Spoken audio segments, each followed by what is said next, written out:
Donc c'est ce que Traoré, dans toutes ses sorties, pose comme problématique fondamentale. C'est la problématique de la crise de la solidarité africaine. Il est en train de dire à travers ses multiples communications que les États africains doivent ouvrir les yeux et comprendre les enjeux qui sont en train de s'opérer sur le terrain. Nous sommes en train de revivre l'histoire de la déstabilisation du continent africain à travers l'idéal type de la Confédération des États de l'AOS. Donc c'est une façon d'interpeller les États voisins tels que l'Algérie, tels que le Burkina Faso, tels que le Togo, tels que la Côte d'Ivoire, tels que le Bénin, à l'effet de les ramener dans le bon sens pour qu'ils comprennent qu'en réalité, ce qu'ils sont en train de jouer là comme jeu est un jeu qui bénéficie aux puissances occidentales.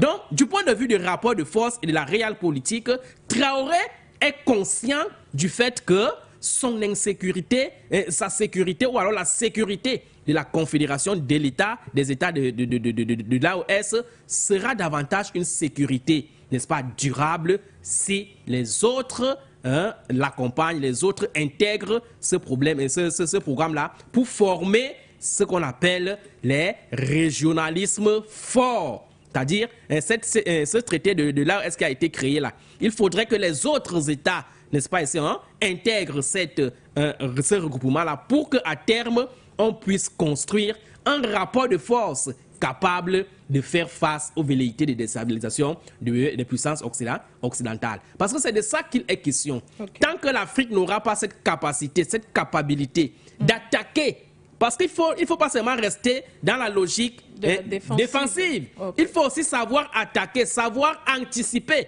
C'est chez Elou qui parle souvent de la provision. C'est-à-dire anticiper lorsque vous sentez que vos intérêts et votre sécurité est en danger sur le plan international. Et le faire nécessite une certaine capacité qui se manifeste par ce que nous appelons l'indice de puissance. Et je rappelle toujours aux yeux des panafricanistes et des Africains que c'est cet indice de puissance qui permet à ces pays occidentaux de se comporter comme ils se comportent actuellement.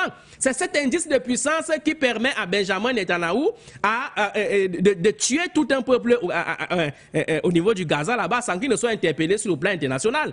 C'est cet indice de puissance qui avait fait que le président américain aille pendre tout un président irakien sans que le droit international ne puisse se manifester. Et c'est cet indice de puissance là que nous sommes en train de voir aujourd'hui à travers cette guerre russo-ukrainienne qui empêche à ce que la Russie soit attaquée de manière frontale parce que le camp d'en face sait que la Russie est militairement nantie. Donc, l'Afrique, à terme, doit s'acheminer vers cet indice de puissance-là, qui sera davantage un indice de puissance préventif et aussi curatif.